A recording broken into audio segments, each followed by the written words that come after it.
ఒక నీతి నిజాయితీగా ముందుకు వచ్చిన వ్యక్తి పవన్ కళ్యాణ్, అవునా కాదా? రాష్ట్రం కోసం వచ్చిన వ్యక్తి పవన్ కళ్యాణ్, అవునా కాదా?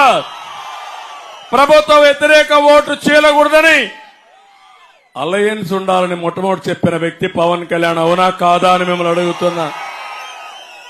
అలాంటి వ్యక్తిని నోటికొచ్చినట్టు రాష్ట్రమంతా దోచేసి ఆయన మీద అవినీతి ఆరోపణ చేస్తావా? ఆయన కాలి గోటికి కూడా సరితోగో నువ్వు. ఈరోజు సినిమా చేస్తే డబ్బులు ఇస్తారు ఆయనకు, ఒక సూపర్ స్టార్ ఆయన. నీకేమి ఇస్తారు నువ్వు రాజకీయం లేకపోతే? ఒక నయా పైసా మనకొస్తాడా ఈ జగన్మోహన్ రెడ్డి? ఏమన్నా తెలుసా జగన్మోహన్ రెడ్డికి? ఏదైనా తెలిసిన పని చేసే సత్తా ఉందా జగన్మోహన్ రెడ్డికి? నువ్వు ఆయన గురించి మాట్లాడతావా అంటున్నాడు. పెళ్లాల గురించి మాట్లాడతాడు. అందుకే ఆయన అన్నాడు, ఓకే నువ్వు కూడా రారా, నీతో కూడా సంసారం చేస్తానన్నాడు. అన్నాడా లేదా? సిగ్గుందా లేదా? సిగ్గుంటే మాట్లాడతారు జగన్మోహన్ రెడ్డి.